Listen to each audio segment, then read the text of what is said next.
All right, let's try that again. Good morning, beautiful souls. I believe I was muted. Welcome back. If you are new to my channel, my name is Sadhana, and lovely to have you here. I am going to be doing a daily inspiration, a reading every morning, and then I am going to share with you some tarot tips and a daily tarot tip and something fun to do with the cards. Okay? So a very warm welcome to Mary Beth and Clevis. Lovely to have you here. I have my butterfly card on the table that I colored yesterday. And I was sitting in preparation last night thinking about what I was going to share today. And just reflecting on what an interesting image this is. Hi, Angela. For a creature for winter solstice. So when I was coloring yesterday, I was reflecting on Golden Dawn correspondences. And Two of Pentacles is a card that falls at winter solstice. It is the beginning of Capricorn season. And rather than focusing on how the butterfly North America doesn't really fit in seasonally here because we don't have butterflies expanding this time of year, I was thinking about just the energy of expanding, as I was yesterday, expanding into winter. So what I was thinking is winter is a season of condensation. It's the energy becomes slower and sometimes more difficult to move through. And this energy here of the lemniscate and the expanding energy, the transformation, the continuous transformation that is suggested by this card, feels very important even in the most challenging of environmentally energetic of times when where I live anyway, it's becoming a lot colder. It's more difficult to move. There are challenges in driving, among other things. It's a difficult season if you are in an urban center where the parking lots are busier. It's harder to expand. And I think this is a lovely card of inspiration. So this morning, I had this deck on the table still. This is Kelly Burton's latest deck, and I thought that I would read for you from the Flight of the Butterfly Tarot.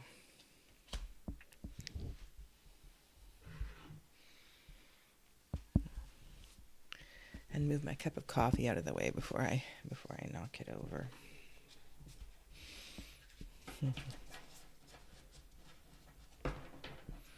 I really do, my hands are not particularly large. They're not small. I feel very fortunate because I do love to shuffle. And this is a particularly large deck to shuffle.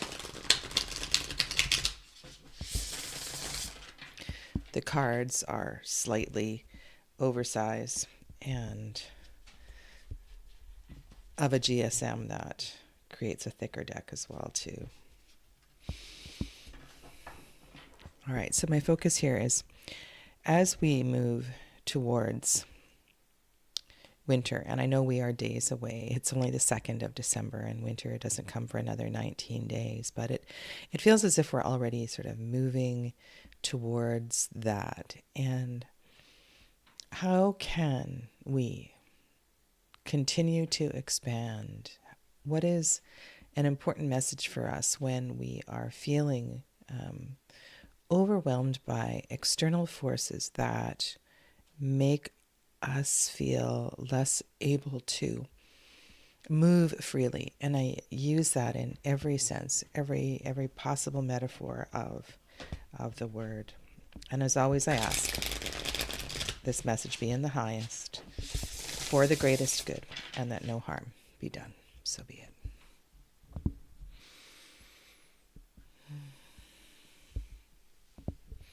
If I didn't say so, lovely to have you here, Angela. And thank you all for your comments yesterday.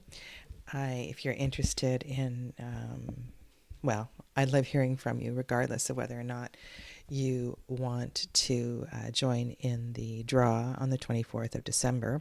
But if you do want to join in the draw on the 24th of December, the way you can be entered is to leave a comment under the video. And you can go back and leave a comment yesterday and today, and one comment per day for 23 days. And then on the 24th of December, I will draw. Yeah. Wow, you woke up with snow. Yeah, it's already kind of feeling like that here as well, too. All right, so how can we expand? What is the energy of expansion that we would benefit from being aware of? Such an interesting card here. So the Four of Wands, you can see the Four of Wands creating this structure. This to me is such an interesting card in the Waite-Smith Tarot, and especially when you bring in these Golden Dawn layers. So when I think of the structure of the Four of Wands creating a building, it creates a place in which we are warm and safe and comfortable. The four walls on a house. And we can turn that in a shadowy direction as well, too. But there's a security. And I think with the fours, with all of the fours, there is this place of, I have my hands, I'm picturing a box, a cube, something that, a place that we can go to, a place of comfort, a sanctuary even. A sanctuary even. And when I have to always go back to my personal connection with the Suit of Wands, and that is that we are on it's a path of awareness. Dharma. This first suit of fire it's initiating something. And I don't ever want to forget the elemental correspondence of a card, right? So Wands takes us down this new path, this new direction. We're very early in the suit. Very early in the suit, very early in the numbers. Astrologically, we're still in Aries, the beginning of the astrological season. And so there is this sense of place. And it may be physical for you. It may feel more like a sanctuary for you. Something has been created. Now, the really cool part of this card is the Venus component. And I believe, I've talked about this in so many different ways. And even yesterday, we were looking at, in the Wheel of Fortune card, I was talking about how important the harmonizing of all of these elements are. Well, this is not just an Aries card. This Venusian decan, Venus shows up here in this very hot and fiery energy of Aries. And we've had a martial decan, we've had a solar decan, and here Venus sort of courageously shows up. And look at the beauty that we see of Venus here. Venus illuminating the structure. Venus, it's so funny. I just thought of a funny line, and this is not by any means at the level that I'm thinking of. I remember, so this is Dirty Dancing. This takes me back. First time I saw Dirty Dancing, I was in a movie theater in Japan. That was quite an experience. And the sister of Baby, they're sitting in that restaurant at the resort in the U.S., in the East Coast. And the waiter is flirting with the older sister. And they're all sort of speaking great things about the younger sister who's going to go to college and join the Peace Corps and change the world. And the waiter looks to the pretty older sister and he says, well, what are you going to do? What are you going to do with it? And her sister kind of snarkily says something about, I don't know what she's going to go. She's going to go to fashion school or something. She's going to decorate it. And the waiter turns to her and says, you already do. And in the place and time, it's kind of a condescending comment.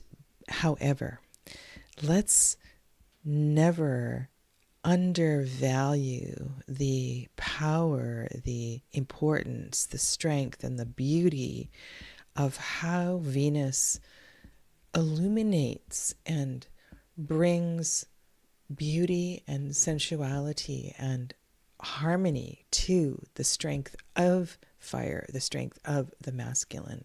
And so in this card, I see this kind of powerful emergence of the divine feminine behind and within the divine masculine. And I just think it's a wonderful card. And, Angela, I like that, that with this pink, you're thinking of the heart chakra. And one of the things that I have learned with the heart chakra and teaching and working with in my own practice as well, too, is that this is a higher frequency of love. This is the place where, I don't know if you have any of the Dalai Lama books, right? He writes about compassion and these really high frequencies of love. This is the place where love is just vibrates at such a true and honest frequency. It is not the love of the sacral chakra. So just a few thoughts, and maybe you've never thought about this card in this way. So the question was, how can we expand into these colder, denser times? Well,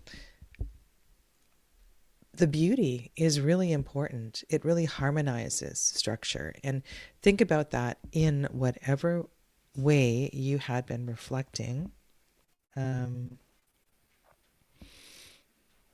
Before I drew the cards and what was coming to mind.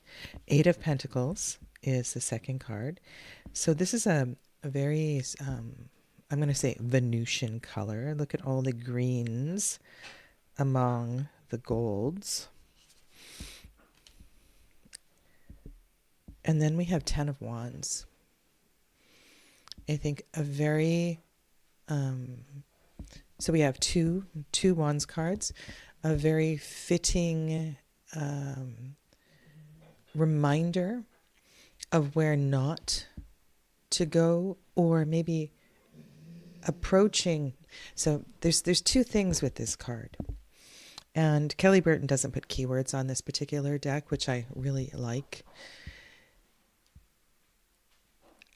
How can we get there without I was going to use the word disabling, without falling apart, without breaking down, without getting sick. How can we get to a perceived destination? How can we get to a perceived goal without causing harm to ourselves? Because in some way, this is really important. This path of the wands is really important. It's part of where we're going and what we're doing, but it's a really important question. How can we get to the 10 without causing harm to ourselves? And I think there's something really, an important message in the 8 of Pentacles here. And here again, we're going back, right? This energy of 8, this energy of flow. It's ever changing. And some people will say that 8 is the number of destruction. I was listening to an audiobook as I was driving yesterday, and I kind of got away from that association. Again, we're in this mood of change. We also have a 4 and an 8. So the structure is building, but it's wanting to change. It's wanting to change.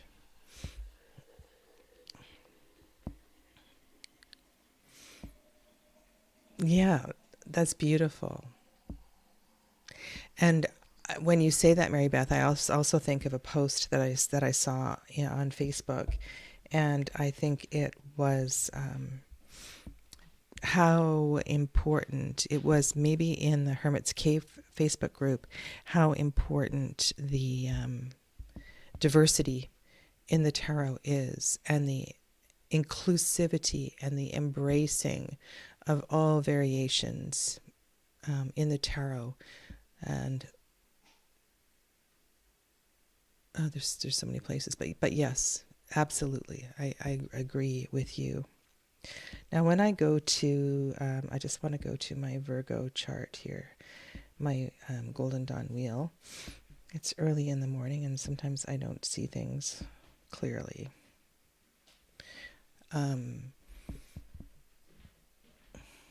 So I was saying that these colors look very Venusian on this card, and Virgo is ruled by Mercury. This is the number 8 is associated with Netzach Hod, right? So Hod.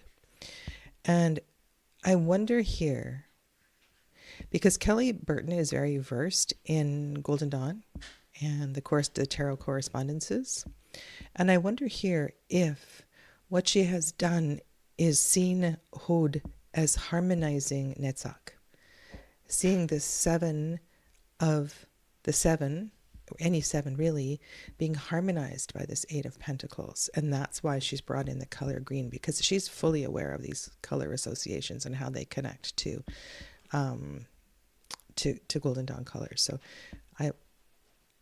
because it's not a Venusian decan, it's not the number isn't Venusian, but she's brought in these colors again, recognizing a harmony of sorts. Look at the shape of the pentacles as well, too. There is an energy of building a structure, and it's getting higher. Something is growing, and it's rising above as well, too.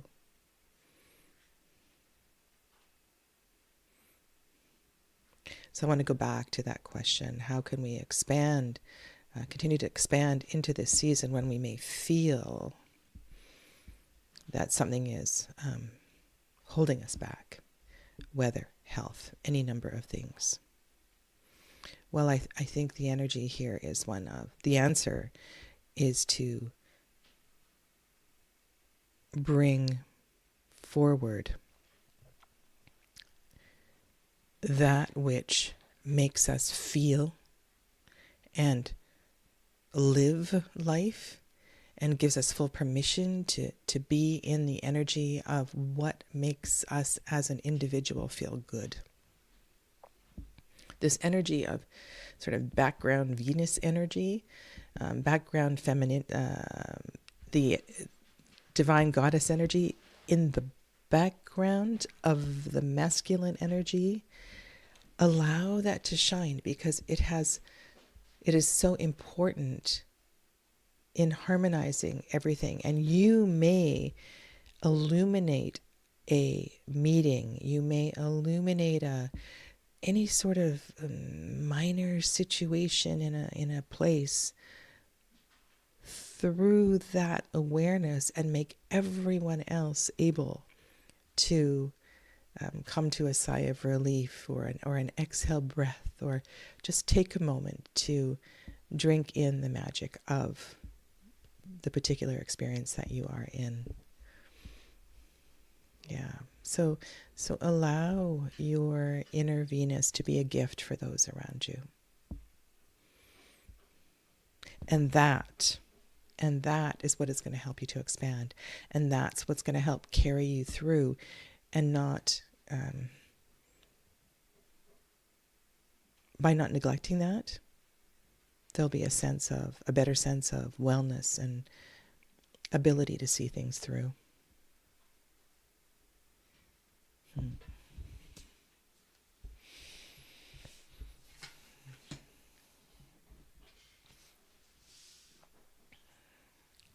All right. Yeah. You never quite know where the tarot is going to take you.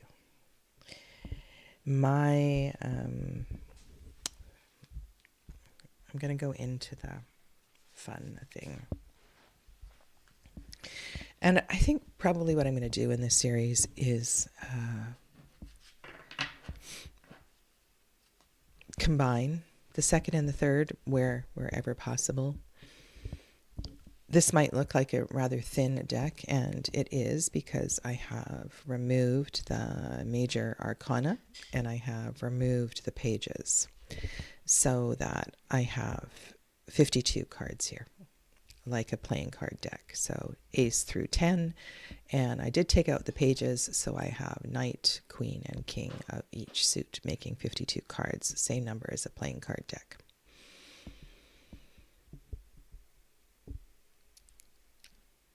I have expressed this in lots of different ways, and there are so many reasons for working with less than 78 cards, particularly when you are working with a deck that you aren't really familiar with or you're newer to the tarot. Working with a suit, working with all of the red cards, working with 52 cards just as an exercise to review your associations.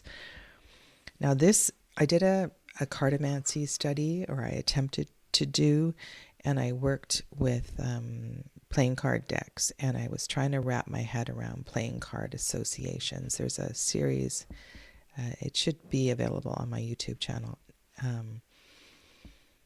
because the suit correspondences in tarot, when you think of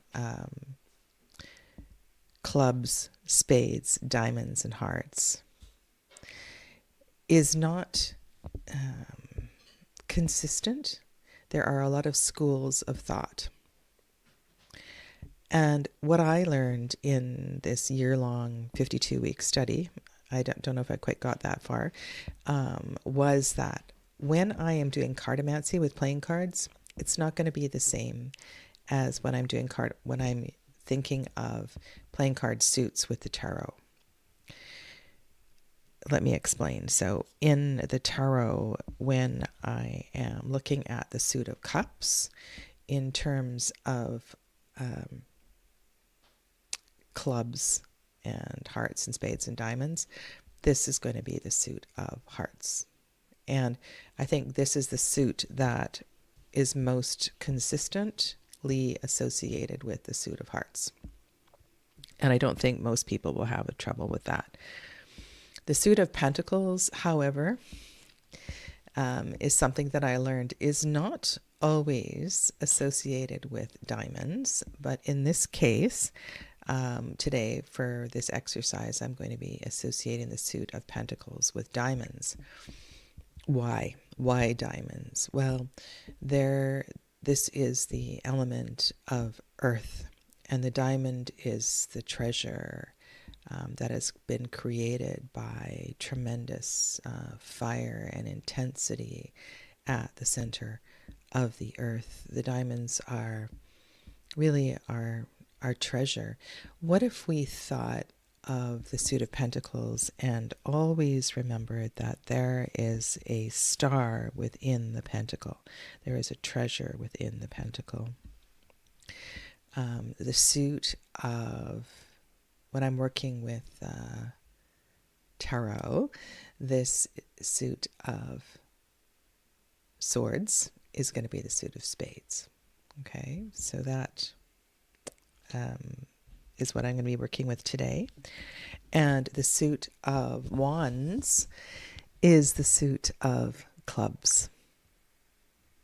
And I do have this written down beside me so I don't mess this up. Like I said, because if I just had a playing card deck, 52 playing card deck on the table, sorry, if we were just doing readings and cartomancy with a playing card deck, then I may speak a little differently to these associations. Okay, so cups is hearts, and swords is,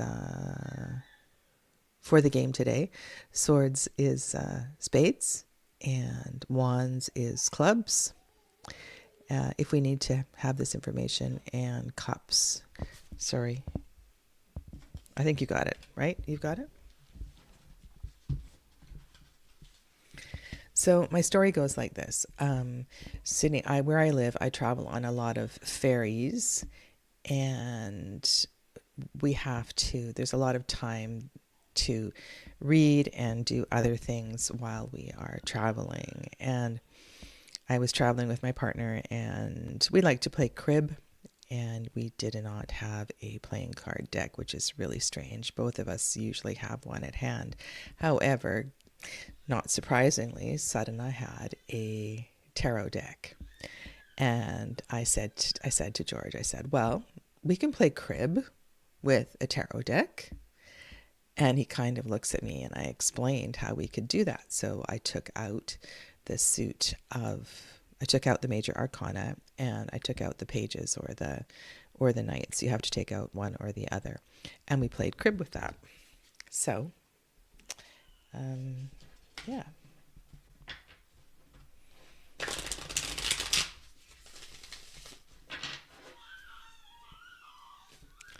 I don't know if you can hear my granddaughter, but she's squawking in the back here. Lovely morning sounds by baby.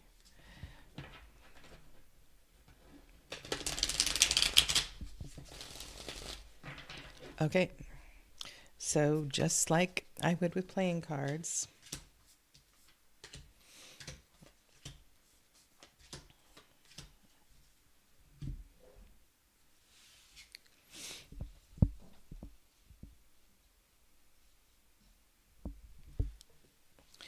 and of course, the only reason with crib that you would need to know the suits is if you were looking for a flush. And runs don't have to be same suited in crib.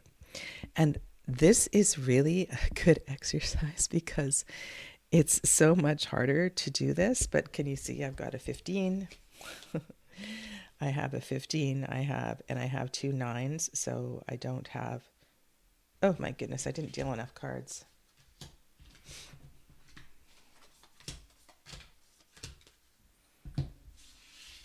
Let's do that again. So there I have a 15, a 10, and a 5. I have a 4 and a 7.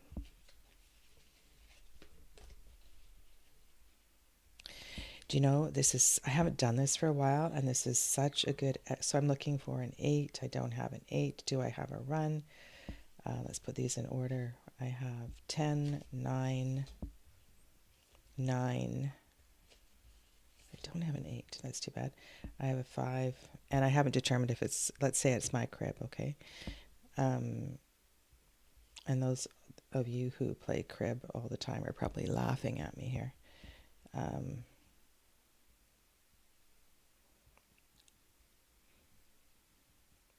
I'm going to put the 2 9s for some reason in my crib. That leaves me with 5, 4, 7, 5, 4, and 10. So I'm going to put the 2 9s in my crib. I'm going to play the other hand. And I have a 5, a queen, a 3, a 7, a 4, and an ace. Well, I'm not going to play this hand out and count the cards. But my point here is it's so good for our little brains to play with the tarot in another way. And I mentioned yesterday that, I think it was yesterday, that I was talking about playing card games with families. And when people have, I was talking about the Queen of Spades, I think. I don't know if that was yesterday. But it's such a good way to switch your brain into counting the cards, looking at the numbers of the cards, looking at the suit associations. And it's tremendous fun. And once you catch on and you start to play, you're going to have so much more of an advantage than your friends who are just using this as a substitute deck and have never seen a tarot deck. So it's great fun, and I hope that this season you can give this a try, whether you're playing Go Fish with your grandchildren, or maybe this is an opportunity to teach Roman numerals to somebody who can't read them. Yeah, it's great, good fun. So thank you. Thanks for joining me today. And this message, I hope that there was something from this, the importance of allowing, and those of you who are don't identify as female, it is also, this is a really important message. I mean, we all identify in different ways in different aspects of our gender, but to allow that Venusian aspect, to not deny that Venusian aspect, to allow that Venusian aspect to shine brightly, is going to, in some way, it's going to help us to carry through this season. So let that sit with you for today, and I'll see you tomorrow. Take good care. Namaste.